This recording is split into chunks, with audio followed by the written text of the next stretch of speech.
Hi, big girls deserve to wear pink too. Andrew, and this is Gayties Toys. On today's MIA 80s Ladies, we're going to be looking at a character that we not only didn't get in a toy line, we didn't get at all as a whole. So this is going to be one of those ones where I'm going to have to do a bit of a reformat to the video than we're used to, and likewise, this is a bit self-serving because this is a toy line and a franchise that I loved, I had at the time, and I've been sort of looking for a reason to do it. So, with all that said, let's just get right into Christine Ranger O'Connor from Captain Power and the Soldiers of the Future. Captain Power and the Soldiers of the Future was a 1987 dystopian science fiction show for kids that was created by Gary Goddard, probably most famous for directing the Masters of the Universe movie, but really was sort of, spearheaded by the head writer J. Michael Straczynski. God at that time.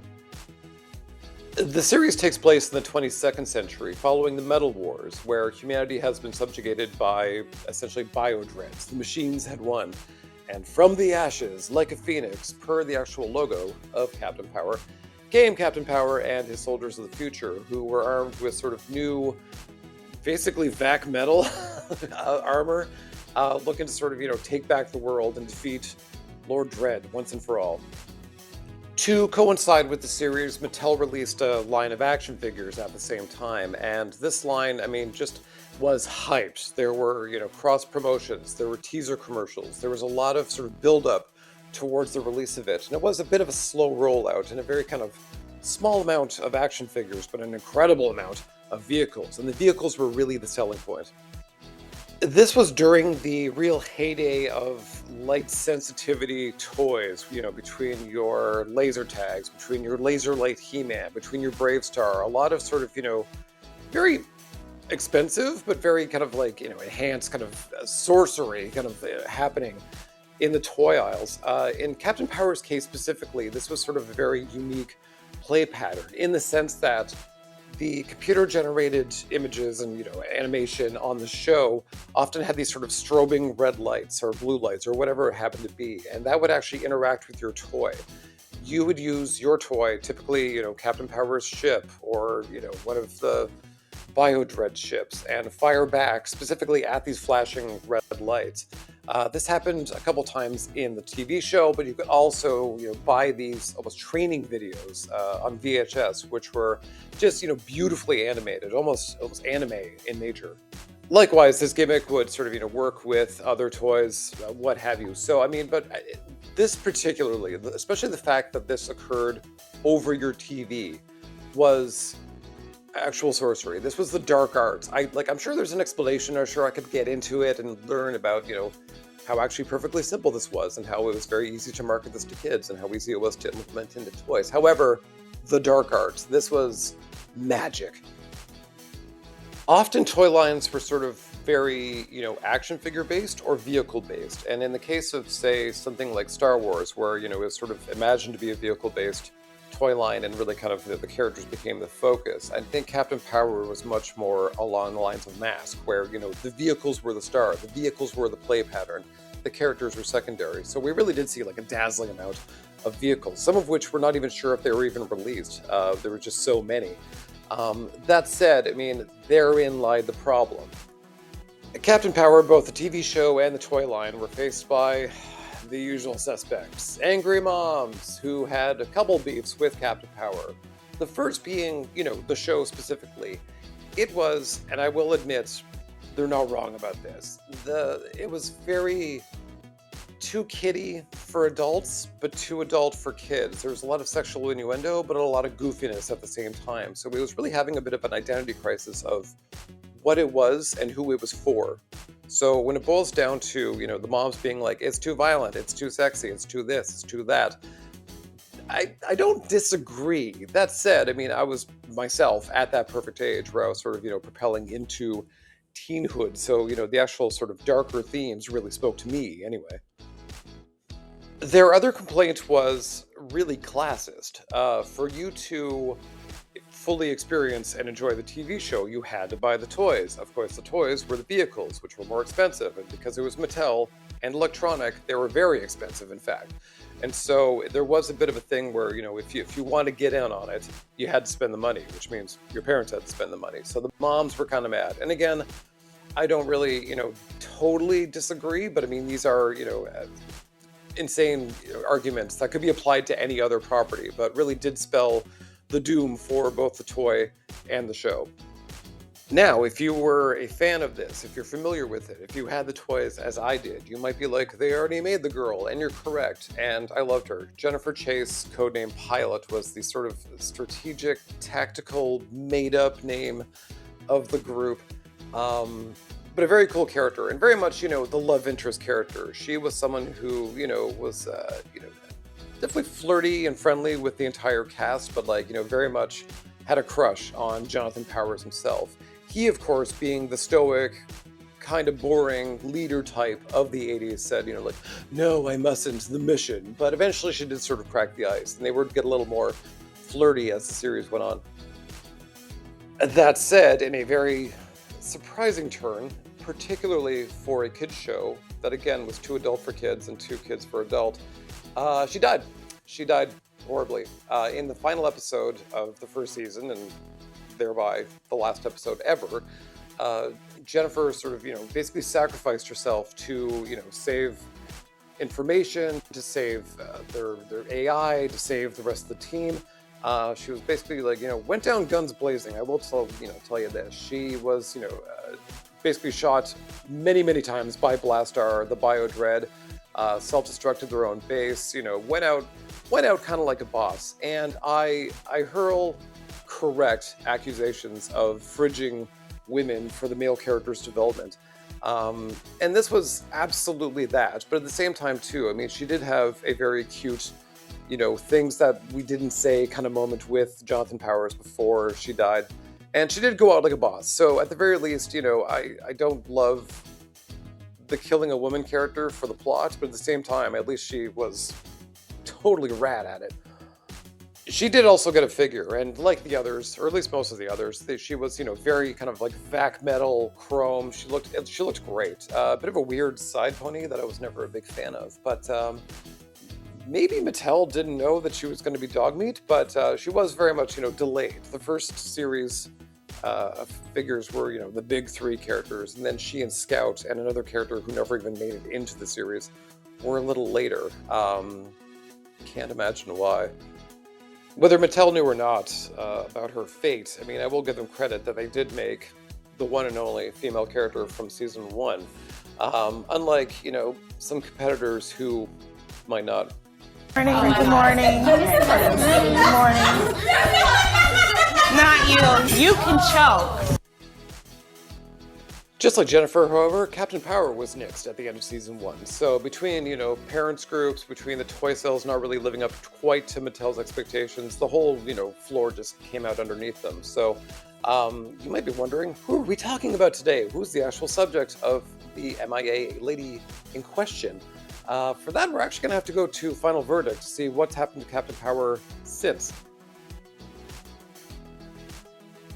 So in the years and decades since the cancellation of Captain Power, there's not been a lot of news. We'll get to, that a little later. But at the very least, the actual writers, particularly Michael Straczynski, were very passionate about it. You could tell they really had some big plans for the series, to the point that, essentially the entire rundown of season 2 has essentially been, detailed by the writers. And as we've really gotten a great deal of information on what that season would look like and what new characters would be included. One of the characters going to be included in the very first episode of season 2 was the new female lead for the series moving forward, that being Chris O'Connor, codename Ranger. She is probably one of my favorite kinds of women in these kind of stories, and that being that she was a brick. She was a just huge, burly, brazen, ball-busting biatch. So she's definitely that character who I probably would have responded more to than Jennifer, who was a little kind of on the mousy side, definitely a love interest type. Although Christine certainly had some love in her future as well. So Chris O'Connor was sort of described as, in these sort of, after the fact notes, as, 6 foot female fury, feminine wiles, described as like Irish with long red hair, which, as an Irish, it's a little overplayed, but like not untrue. We never got her rank properly, but we do know that she was sort of this like sort of special forces commando during the Metal Wars. We know she was a bit of a tinkerer, which would put her at odds with, the resident tinkerer scout. We knew she would be, certainly considered a Mary Sue by today's standards. Someone who was like, the best weapons, person, the best martial artist, the best, the best fighter, the best everything. So she was certainly, like an all-in-one character. And as someone who is sort of, Jane of all trades, she was very kind of abrasive, very sort of, in your face. So this sort of scraped up against some other characters. So again, since Jennifer's passing, Captain Power would really sort of go in this kind of like revenge mission and go through this whole, arc of, neglecting his team on a, mission of revenge. And this is where he would first run into Ranger, and the two of them really kind of butted heads. She was very much, sort of not his style, and she was very much not interested in his little wimpy main character energy.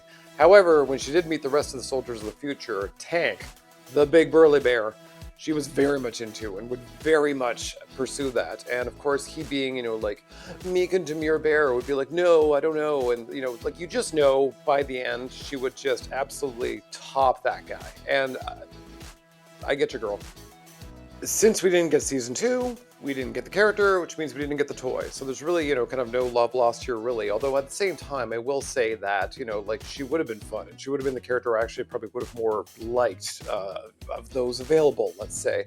The image I've put in the thumbnail, the image that kind of goes around and is associated with, discussions about her character online, is this. And I can't verify. I don't know where this came from.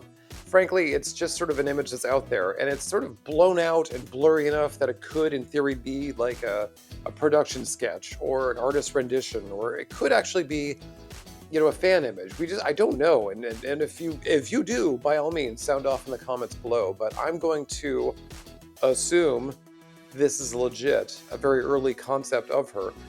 Despite the fact there was no, actors cast, there was no costumes made, nothing of the sort. So this is really, I might have to be perpetuating the lie here, but one glaring thing is that she's real pink. Not that there's anything wrong with that. No, of course not. Nothing at all. That said, it's very kind of, goes into the sort of RC from Transformers of it all versus the sort of chrome military colors the rest of the cast sort of shared. So odd choice, but I will say there was a character who never appeared in the show but did have a toy who was, essentially all green. So it's not out of the realm of possibility, but given what we know about the character and how sort of, ball busty she is, it's a strange color choice.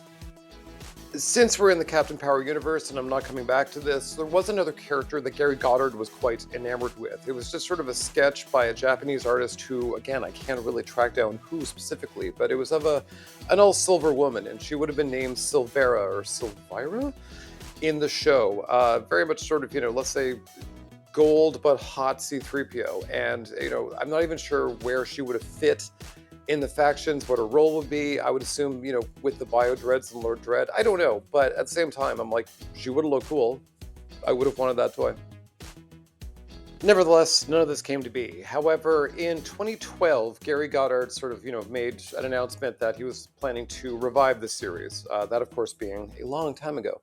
That said, in 2016, he did sort of release, a YouTube clip and a website called, Captain Power Phoenix Rising, which sort of, again, tried to like add credence to that. But, like while, even as of, 2020, 2021, like there's still talks about it, there's been no evidence of any leeway in this. And that sort of, kind of leads credence to like what TV studios or streaming services want to make this, what toy company wants to make this, especially when vehicles are so integral to the play pattern and the actual technology of it is a little outdated now. It's unclear how this would proceed. I mean, we've seen success with toy lines such as Loyal Subjects Mask, and even like G.I. Joe Classifieds doing a lot of vehicles, but to actually like do one this ingrained in the actual DNA of the toy line, it's debatable.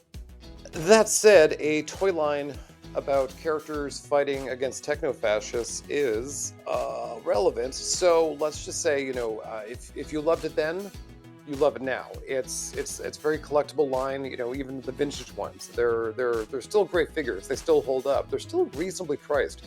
I will warn you, those weapons will fall apart for no reason. I don't know what plastic they're made of, but they will disintegrate under the slightest attention or care. So it's that thing where, is there a big enough audience for a comeback? I'm not sure, but the same has been said for so many things that have, gone on to have full, like licenses and comebacks. So I wouldn't mind to see this again. I would probably appreciate like a nice little 6-inch line. I would love for the Vac Mill to return. I would love, some smaller company to sort of, take a chance on this. But as of time of recording, nothing. So no Jennifer, no Ranger, no Sylviana, whatever her name is. There's, there's no Captain Power in the future. But, prove me wrong. And that'll about do it for Captain Power and Ranger. This is, again, a franchise I adored. I was obsessed with this. I had quite a few of the vehicles. I had all the action figures. I really wanted that big play set. Never got that. Never actually find it in nature anymore. Something I wouldn't mind, again, a comeback for, but something that, we got what we got. We got the first season. We got all the major characters from that season. We got the gal. We got her. But I mean, there is, there's the end of the story still to come, and there's still more characters who would be very interesting, both in TV and in toy form. So, with all that said, I thank you for watching. Thank you for liking, commenting, subscribing, all those YouTubey things, and I will see you next time on MIA 80s Ladies.